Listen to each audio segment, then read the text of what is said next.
Welcome to another episode of Pit Lane Parlay. I am your host, Mike Jokum. Matt and Frenchie are joining me. We have plenty to discuss this week at Spa. Gentlemen, how we doing? I'm good. Doing pretty good. Ready to talk F1. Yeah. Well, I feel like first I got to get your guys' thoughts on your first Xbox League race last night. I finished first. Frenchie finished on the lead lap, and I couldn't scroll down far enough to find where Mike actually finished. So how did it go for you guys last night? Just so you know, I did finish 17th, so it was only one spot out of 20. Frenchie. And yes. 3 people retired? Two retired. 2 people. So you beat 1 person. Yes. Good job. You give me too much credit. I was only 1 spot in front of him. It's sad whoever I beat, because I spun easily 16 times during the race last night. I will say, in Mike's defense, that the game is not easy to adapt to. I just adapted to it literally before I left for my vacation. So... And also, I didn't know I was racing because of some, I for those wondering, I had texted Matt over the weekend, I don't think I'm going to be able to race Monday. And then come Monday morning, I figured out I would be able to. And I didn't know if I was going to be in the race because of, everybody who's like a part-time member who got pumped ahead of me until like 8:47 p.m. So I wasn't particularly ready in any capacity. Your best friend Mason lost power. Yeah, I feel so bad that little twerp lost power last night. Yeah, well then, thanks to Mason, we had to dodge you all night. So thanks, Mason. And then Frenchie, you were a front runner in the PS League. So was it just a couple spins or whatever that got you to? Yeah, I think I won the championship one of the years of the PlayStation League. But that might have been because I actually completed all the races, whereas the people who are much better than me had other things to do instead of playing video games on Monday night, and so they didn't show up as often. What? But it just seems harder on the Xbox. Yeah, I think that might be the new game. The new game's going to take a little bit of getting used to. So I lucked out and won the race, but it couldn't have. I was telling everybody I was not really looking forward to the season because preseason I crashed every 3 laps out of a 5-lap race. So bounce back. But speaking of bouncing back, Max Verstappen won this weekend at Spa. So congrats to him. I think it's his 15th career win. None more important for this championship battle. George Russell, what a result. P2. Wow. Congrats to George. And then Lewis Hamilton finished 3rd. Daniel Ricciardo got his best finish of the season. Nicholas Latifi makes it a back-to-back double Williams points. Lance Stroll and Sergio Perez could have done better back in the last. Nikita Mazepin, congrats on his first career fastest lap of the race. There was a lot of fans at the track.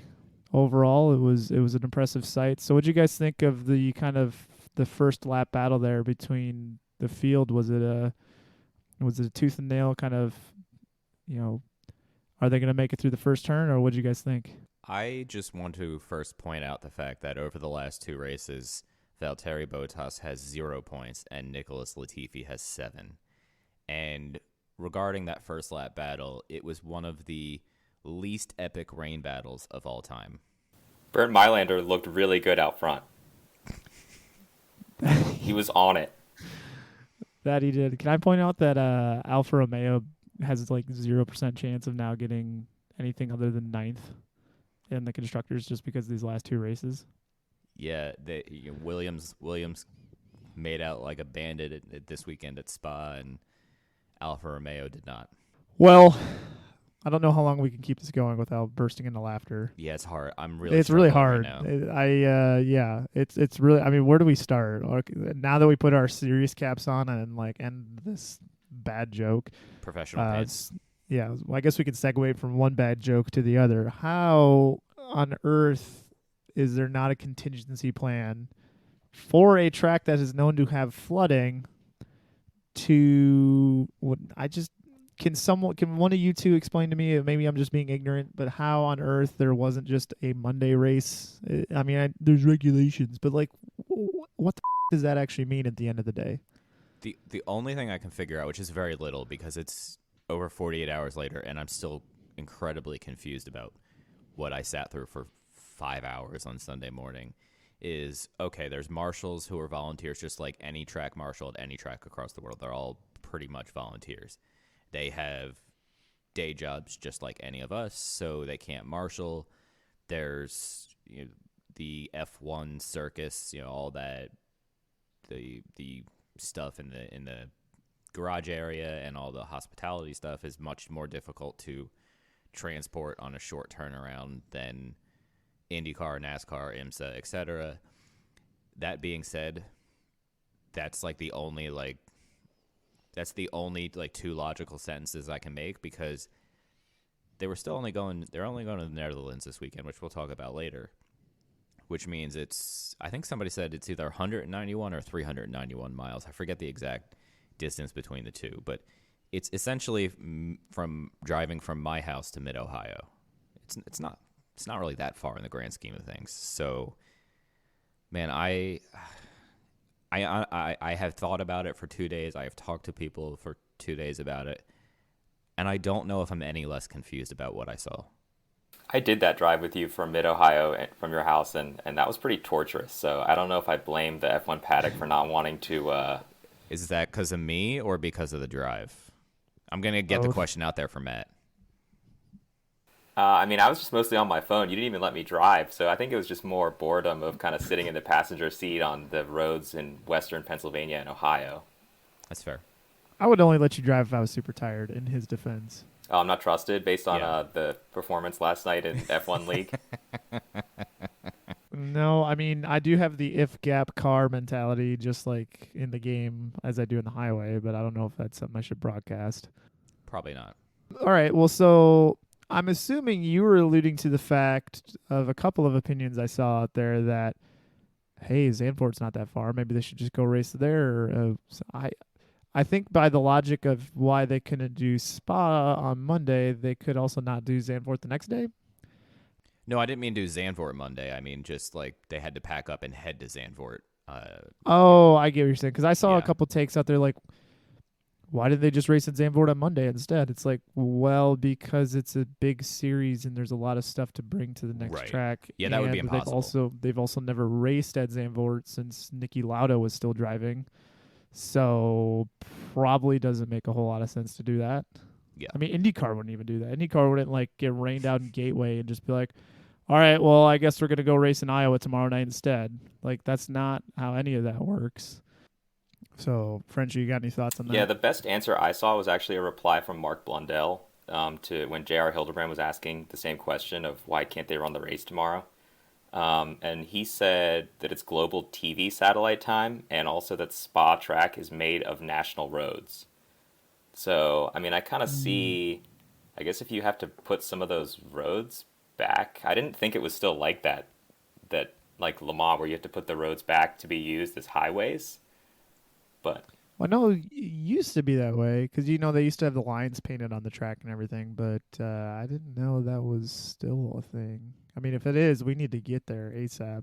Yeah, can somebody take a picture of that if you live anywhere near there, or can you just travel for us and not accept any money because we're not giving you money to sit and take pictures? The only ones that really pop in my head is Monaco, any sort of street circuit. So Monaco, Baku, Singapore, I think Albert Park, and then Montreal too, whenever they show back up on the calendar. But it's more of a park and not like a necessity for a person to get from point A to point B kind of place. So I don't know what there has to be a way though. They have to figure out a way in the regular, because there are probably people who just lost thousands of dollars on this trip, including Lando Norris for wrecking his McLaren. So there are probably fans who lost thousands of dollars traveling to Spa, which is, kind of one of the crown jewels of the schedule, just to not watch a race and then being told, oh, well, they ran one lap so they get half points. Which could be the next question. Should there have been points distributed to the top 10 qualifying cars? Nope. I guess that was garbage. I guess let me rephrase the top 10 finisher, because Perez did qualify in 7th, but then crashed on the warm-up lap. So that was nice. I feel like in order for there to be any points, and Frenchie, feel free to disagree, you would have to run, a couple laps, like competitive laps, not just like a lap or two under yellow and then the day's over. Like if you run 5 or 6 or 3 laps and then it has to get red flagged because the rain is too heavy, like, okay, then I can see awarding half points. But there really was never an actual race, and that's what, like, I can't get my mind across, and I don't understand. And I would have rather there's be no points and just move on, like this weekend never happened except for the qualifying crash by Lando. Yeah, I think I'm with you on that one, that because they weren't allowed to basically change any positions in a competitive manner, they were stuck behind the safety car. It wasn't actually a race, and so the points are from qualifying then. I mean, that's where they came from. It wasn't actually a race. So I think half points are pretty generous of F1 to give them. And then you got the tinfoil hat people that's saying that Formula One is throwing Red Bull a bone to make the championship spicy again, as we just finished round 12 of 22. So, yes, we really need to keep that championship close. We have 11 more rounds to go. That's another take I saw that I laughed at. Ultimately, we show up to Spa again next year. Heavy, heavy downpours are expected for Sunday, and you are the rules committee coming into like maybe this off season or whatever, and I don't know where you would start with how to fix this, but how do we fix this for next year? Is this something we have to add in the off season? Is it something that they just have to wing it on the race weekend? How do we avoid this type of situation again? I don't have a good suggestion, actually. It seems kind of like it's just really poorly mishandled, and it's easy to criticize F1 for the way they handled it. But then again, when I sit back and think about it, I don't know if I have the brain to come up with a better solution. I mean, as easy as it sounds to just move the race to another time when you hopefully don't have rain. I know the weather at Spa is super unpredictable, so that's not really a valid solution. I would say, and I think they're talking in October about. I did read that somewhere. I don't see it now. I saw it on motorsport.com at some point today. So they're going to talk in October. I think there's a week before the COTA race where they could maybe kind of meet. But if I were the FIA or FOM or whoever, I would just have some sort of contingency in play. Nothing needs to be like set in stone. Just kind of like if A happens. So let's say Sunday is totally a washout. Then we go to B, which is race on Monday, postponed to later in the season. I'm not going to make that decision now, but I think there needs to be some sort of guide in place, because the only people that were more confused than us watching it was the announcers. Yeah. I think, I wouldn't mind a postponement. It's just got to be very logistically difficult. Yes. If they end up keeping the 23 races per year kind of thing going. It's almost like they'd have to like put, if it's before summer break, put one of them in summer break, and if it's after summer break, and especially if you're one in Europe, that makes it hard. So I don't know what the solution is. I don't think there's one easy solution. That's why there should be like a 4-part. The 4 is an example, not like you have to make it 4. You can run through these 4 different options depending on logistics, depending on, I don't know, COVID in a country or travel costs or something like that. Just so you have something that you can show fans and teams, hey, this is what we're trying to do, and here are our options. Because it felt like they were just sitting in a room throwing darts at a wall and going, maybe we'll try again in a half hour. Yes, and then we'll stop the clock, which we could have done 2 hours ago. And then we're gonna say we're gonna do a weather update every 5 minutes, but really we're just gonna keep pushing that weather update back. I was so glad I was on vacation for all of this. So I guess the last question I have for both of you is on the level of idiocies, which can be ranked, obviously, U.S. Grand Prix 05. There aren't too many other just like huge farces that come to my mind. There was one year at Silverstone where Pirellis kept exploding. The Giancarlo Fisichella not winning, but then winning, but his car bursting into flames as he pulled into park for May. Interlagos, that was kind of a botch job. There's this, Spygate with McLaren and Ferrari, but that was more of a political thing. There was Crashgate with Nelson Piquet Jr., which was not something the FIA did at the time. Where does this kind of rank amongst? We'll probably say U.S. Grand Prix is probably the benchmark for lunacy in the sport. Where would you rank this race kind of with the U.S. Grand Prix as far as idiocy? I would say number 2 because there was no communication and there was no clear this is what the next step is. And it's pretty embarrassing when you don't have a plan in place for weather.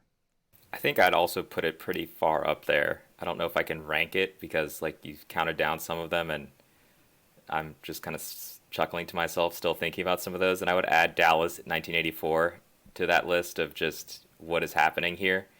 But this wasn't really a track problem. This was an F1 responding to conditions that are probably more or less expected problem, in my opinion. So I wouldn't put the blame on Spa at all. And that's why it would rank pretty high, like right there, just behind the U.S. Grand Prix in '05, because all the signs were pointing to what might happen, and you just didn't prepare. What was Dallas 84? Was that just extreme heat? Yeah, and the track was breaking up so badly that it was in the heat. It was almost impossible to drive. I think maybe 5-6 cars, maybe 8 cars finished. Because I know that one obviously has the famous Nigel Mansell collapsing while pushing his car to the finish line in Yeah. the Lotus.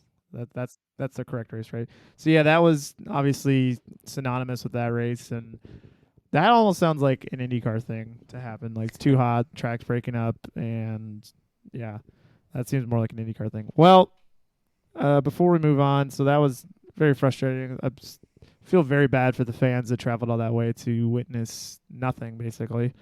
Glad Lando was okay after his crash. Alonso had a visor cam, which is a Formula One invention, so that was kind of cool. And I mean, yeah, and obviously, like, you know, George Russell's P2 is going to go down with an asterisk, kind of deservedly so, I will say. He had obviously hard to say he earned a P2 finish, but he did earn that P2 qualifying effort, so that was a great effort by him and the team, and we will definitely be talking about George Russell here in a second. To recap our predictions, I had Daniel Ricciardo doing good. Oh, yeah, P4. Love that. You had Pierre Gasly. It's P6. It's not as good as fourth, though, so I win that one. Bad, I had Vettel, P5. Yikes. You had Ocon, P7. Yikes. So you technically did better, but we both missed on that one. Dark Horse top 10. I had Raikkonen, P18. Nope. Got to pick them while I can here, I guess. And then Yuki Tsunoda for you, P15. Nope. Yeah. I will say Raikkonen is the only person in the field that gained 2 positions. How did he gain positions? Well, I'm wondering. Well, obviously Perez went to the back, and then did Lance Stroll got just a penalty. He got a 10-second penalty for changing his wing under Parc Fermé. Because you assume at that point, like, you're like, and I get it. You're thinking, okay, we're gonna run a race at some point, serve the 10-second penalty, and be on with it. But there was none, so he got a 10-second penalty, and everybody was bunched together, so it totally screwed him over. This mofo got a penalty in a race that had 1 lap. I don't know. I must have missed that. That's funny. All right, and then it was very not. I don't even know if they talked about it on the broadcast. It just kind of like popped up on like one of the reporters there picked it up and said something about it. It was very bizarre. I mean, what wasn't bizarre that week, last weekend? I can't wait for my kid to look back on this in like 15 years and be like, oh my God, Sebastian Vettel finished 5th in Belgium and Lance Stroll finished 20th. Lance Stroll is so bad. There's probably someone out there who thinks that. Finally, Q1 elimination. We both won. Oh, did we? 16th and back is Q1. Yeah. I had Tsunoda 16th. You had Stroll 19th. Unless Stroll got a penalty for some reason. No, he was already back there anyway. All right. Well, then we both got it. Look at that. Wow. I think that's the first time this year. That's the first time. Yeah. All right. Frenchie, who was your driver of the day? My driver of the day? I think it's definitely got to be Bernd Mailander. All right. Host? The guy who drives the medical car that also drove some laps around, and he was really wheeling it around there. And I will go with the person in the Mercedes tractor thing that was spraying water off the track. Goodyear, who is your disappointment of the day? Am I allowed to say the FIA? Go ahead. It's your boat. That's definitely my vote then. All right. All right. I will go with the two men with brooms sweeping the rain off the track like it was going to make a difference. They were trying, man. They were trying. And then I will go with Mick Schumacher for not getting the fastest lap of the race. That's fair. All right. I think that's it, though. Yeah. I don't have much time talking about such a sad subject. So let's get That was an impressive 20 this. minutes on a race that wasn't really a race. I know, right? That's impressive. We talked about the race longer than the race actually ran. Like, if you Yes, official time was 3 minutes and 27 seconds. yes, we deserve some sort of prize money from the FIA for making a 20-minute segment out of that. Yes.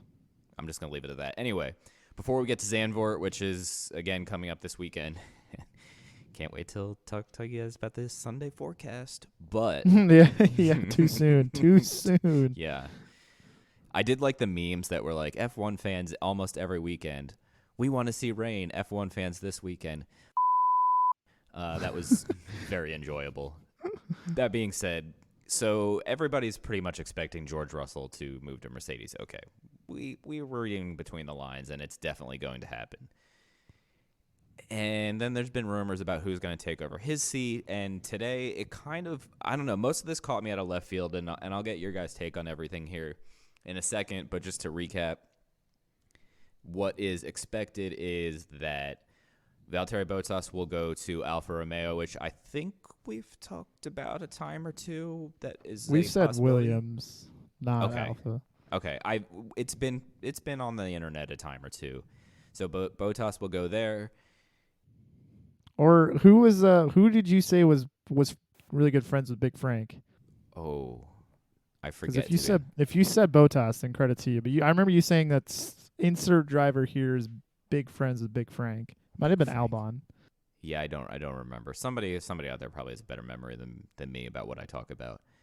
But that would be for Kimi Räikkönen's seat, who's expected to retire. But the unexpected is that Antonio Giovinazzi is also expected to be shown the door, and his replacement is going to be the most recent Formula E champion, who also won the 2019 Formula 2 championship, in Nick de Vries. So there's that, and then that would leave Alex Albon, most recently with Red Bull, to slide in at Williams. Apparently, whoever's in charge at Williams, the team principal right now, and Christian Horner have some sort of relationship, so they're trying to help each other out there with that one. And that comes on the heels of this weekend's announcement that Sergio Perez is back at Red Bull for 2022, so there is no change on that one. So I guess the biggest surprise to me is de Vries to Alfa Romeo, and Albon suddenly jumping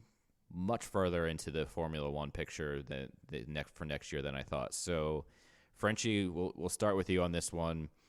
What do you like? What do you don't like? Surprises? Wherever you want to take this, feel free. I think it's, as much as I love Kimi, and he was probably one of the reasons I got into F1 in the early 2000s when I was, 10 years old or so. I think it's about time that he retires, and I think, it's fair that he's doing that. So that I don't see any problem with that. But Giovinazzi I like a lot, and I think he's got a lot of talent, and I don't know if he's had the proper shot at results with good equipment. So I don't know if I see that as much. Although I do rate de Vries pretty highly. But again, he's probably going to have the same sort of teething problems moving over from Formula E back to F1, even though he is a Formula 2 champion. Albon is going to be great for Williams, I'm pretty sure. And I don't see anything wrong with that. But Bottas to Alfa Romeo, I don't know. I think I'm trying to separate my personal opinions of Bottas as just kind of a lackluster personality from his driving talent, because he definitely has driving talent. Is it more than a Giovinazzi or a Raikkonen? Yeah, I guess I would say so, but is he going to change everything up there? No, I don't think so. Can we give him the nickname next year, the Angry Beaver? For those of you who don't know, just Valtteri Bottas has a particular affection for beavers. Yeah. Just go to YouTube. Yeah, just go to YouTube. This is not something I should probably ever say on air. So, Matt? Yeah, beavers are what, like 12 inches long? I got nothing. Or at least, or at least like beaver tails? I got nothing. All right, well, yeah, well, this is a prelude to what you might run down a rabbit hole there on the internet. So just, you've been warned. Well, I'll start with Alfa Romeo. I am kind of, well, I get Raikkonen in 19 years. I wonder if he's being forced to retire, or they're just saying, like, hey, you're not going to have a seat next year. And then Giovinazzi, that one's painful. I hope he becomes Ferrari's third driver at the very least. But they're making it sound like it's a driver problem when it's not. I can guarantee it's not a driver's problem. They haven't had too many mistakes this year. The one, Raikkonen hit his front wing at the first lap of Portimao, I think. And other than that, they haven't really messed up too tragically this year. So pretending like new drivers are going to make everything better, that's kind of an archaic approach. Plus with the new chassis next year, who knows how they could have performed with somewhat better equipment. So I think it's really stupid that they're getting rid of both of them. Having said that, I think it's doubly stupid that none of their academy drivers are in the running for the seats based on what we've been hearing so far, which begs the question, like we've discussed with Alpine, what is the point of having an academy then? If Callum Ilott or if Robert Schwartzman is not in one of those two seats, what is the point of all of it? Why are we funding these kids to run in F4, F3, and F2 if we're not going to use their talents? Yes, you're going to get a Charles Leclerc once every 40 years, and yes, you're going to get a Mick Schumacher every now and then, but you still have some talented drivers down there that can prove something more so than Valtteri Bottas could. Angry little beaver. So I am trying to figure out what the logic here of putting Valtteri Bottas in a seat is. I do like the Nick DeVries name floating out there. I think he's a talented individual who can definitely prove himself if given the right opportunity.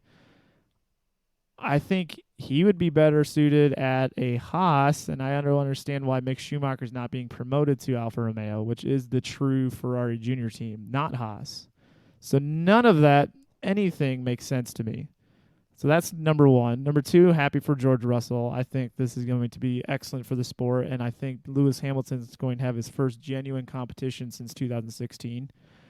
And then number three, Albon de Williams. Could take it or leave it. He's not the worst driver out there. There's others in that seat that would piss me off more, so that one's fine. Yeah, I agree, and you wonder maybe Albon coming over to the U.S., did he talk to Callum Ilott or Schwartzman or any of these guys and say, listen, there's a lot of good opportunities over there. Maybe he can open some doors or make some introductions, because I can't see. Well, Callum Ilott's not doing F2 this year. I think he might have done one weekend as a fill-in, but he's doing WEC or some sports cars, and Schwartzman's in his second year of F2, so maybe depending on his budget situation, I know he's got big backing from somebody in Russia or something in Russia, but man, I don't know. I would take that funding I had and at least go to Indy Lights, where you stand a chance at getting promoted, because I think it's safe to say that the Formula One Academy system is broken. Like, I think we would just leave it at that. Like, it sucks. Like, it doesn't work. It's a place for people to race, and then they end up in WC, Formula E, Extreme E, I don't know, wherever else they end up going down the chain. But anyway, we'll end that there. I'm sure there'll be more stuff that's coming out. It seems like once the summer break officially ended and the weekend hit, we saw Perez's contract announcement, and there was one other contract announcement for next year. Alonso. And I forget who it was. Yes, Alonso, that he'd be back for next year. So I think things like that we'll start seeing more things in the near future here. But it is Zaandvort weekend, the first time they are back at Zaandvort since Niki Lauda raced. I honestly don't remember what year the last year they raced there 85. was. Probably in the 70s. 85, thank you. You said that so quick that, like, I know you didn't. You just knew it. You didn't even have to Google it, which is very impressive. So this weekend we have the Heineken Dutch Grand Prix. I was expecting a very difficult name to say, and I got real excited that I would have fun with that one. I will go over the times again like I always do. Times on, of course, Matt, the one weekend you were on the East Coast at the same time, there was actually no race. Yeah. I think you jinxed it. Is that it? That's probably it. Every airport in that side of the country sucks, by the way. But that's for the IndyCar episode. Go listen to the IndyCar episode from yesterday if you need more details on that. Yeah, and also you weren't in the Philadelphia airport, so I can't be blamed. I did go to Detroit. That airport does suck. No, it doesn't. It's amazing, but I think what? It's got the monorail up top. It's super nice, actually. It's nice, but I always have delays there. Oh yeah, that's fair. So practice 1, 5:30 a.m. Friday morning. Practice 2, 9 a.m. Friday morning. Qualifying 9 a.m. Saturday morning, and the race 9 a.m. Sunday morning. The big kicker is the forecast for the weekend. And I know we always say it's 5 days out when we're recording, so it's Tuesday night right now. Don't worry about the forecast. But after last weekend and then seeing the Sunday forecast, I just feel like a sense of dread. Because it looks very rainy all day. Now, hopefully, let's just keep our fingers crossed on that one. But Zaandvort, I think, is a really cool track. I don't know how many passing opportunities are going to be because it is pretty tight when you go through, especially like through Sector 1 there, and as you enter Sector 2, there's not a lot of room to pass. Maybe towards the back half and obviously the straightaway. I don't think there's too much else. I am looking forward to it, though. It's in the F1 game, it's one of my favorite tracks to race at. So, yeah, but before we get to predictions. Yeah, I guess one thing we didn't talk about with Spa is kind of more the modern-ish era of racing, and at least in Formula One. That has to be one of the highest levels of rainfall we've seen. Oh, yeah. The only one that really could come to my mind would be that year at Adelaide where they made it 7 laps and then had to call it. And I guess if I had to choose that or what Formula One did on Sunday, I'd choose what they did on Sunday because I think everyone and their mother wrecked at Adelaide that year in just 6 laps. I would hope that we see rain on the forecast. We have to imagine that 2 times out of, and there was also Malaysia that one year too. Yeah. So was that what you were going to say? No, I have one other comment when you're done. Okay. There's been like 3 times that I can remember where it rained so badly that they had to just completely dissolve the race or whatever. So when we see rain on the forecast, we got to think good news, right? Like hopefully it's not. It's just a little bit of like PTSD right now. Yeah. But what I was going to say is, and I meant to mention it earlier, even though there was a lot of frustration, I don't fault Michael Massey or the FIA for not trying to run any laps because it was way too unsafe to do that. And there were some keyboard warriors saying that these cars are safer than ever. Look at Lando. He got out fine. But that's not the point because we saw the W Series have just a couple raindrops on Friday and 6 cars crashed. Two women ended up in the hospital. Thankfully, both were okay. There was that WEC crash earlier this summer where Jack Aiken broke his collarbone, I think. So I fully applaud their decision there on safety grounds. Everything else was a little bit of a mess, but on the safety aspect, they did everything correct. It's hard to see the cars when the rain is going that much, so the broadcast wasn't going to be good. And then, to be even a little more cynical, as my usual cynical self, even if we know the cars are going to be safe and people are going to get out of them okay if they wreck, it's just such a waste of money to smash up equipment, and it's not going to be a good race anyway. So it made sense why they didn't go through with it. Yeah, as long as they can get a decent racing line, go for it. And if it's just going to be replenished after 10 seconds of the last car coming through it, there's just no point. So, yeah, I ultimately, at the end of the day, I agree with the decision not to race. It's just more of a frustration of not having a backup plan that really sucks. So hopefully going to Zaandvort, maybe they do have a contingency just in case. They can't let that happen twice. So I would imagine that they would have to do something. No, that would be commercially very bad for them if they keep letting this happen.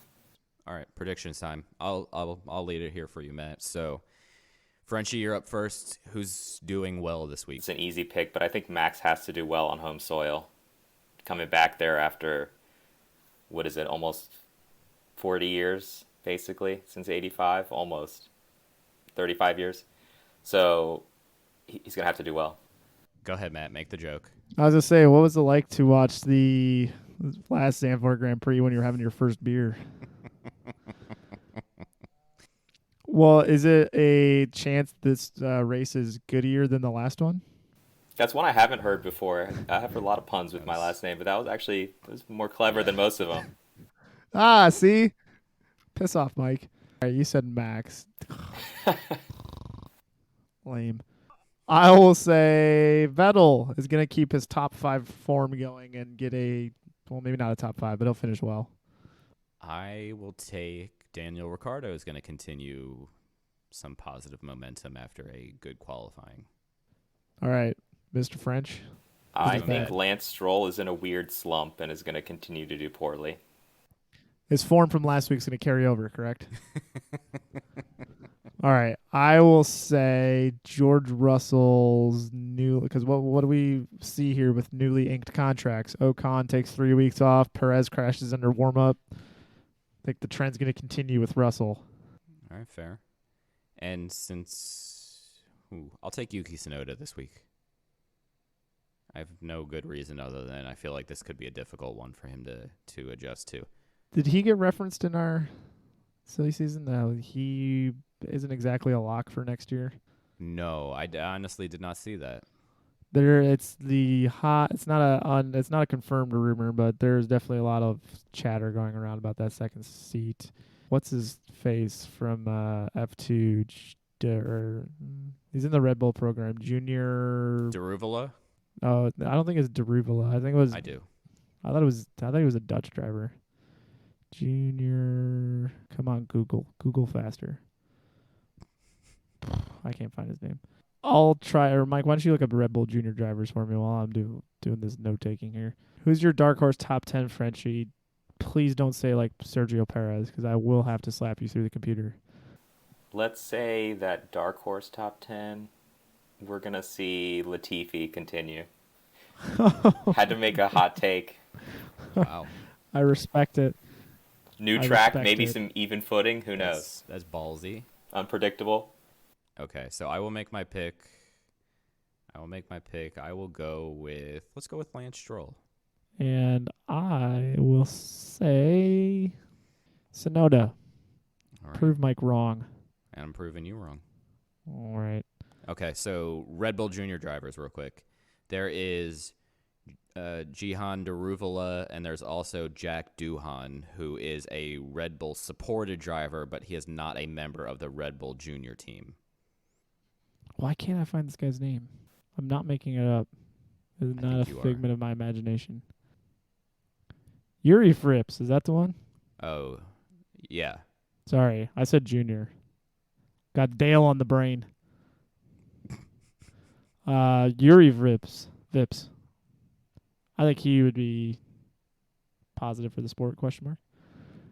I know nothing about him, so I'm just going to take your word on this one. I like his name. As ignorant as that sounds, just to say, is the only thing I know about him. But yeah. I liked Valtteri Bottas' name the first time I heard it. Yeah, and then it was all downhill from there. I'd say Williams is actually kind of fun. And then, yeah. Then he got his obsession with beavers, and he got annoying. Ooh, that should be how we end the episode there, eh? Yeah. On that note, Frenchie, thanks for joining. Ladies and gentlemen, have a lovely weekend of racing.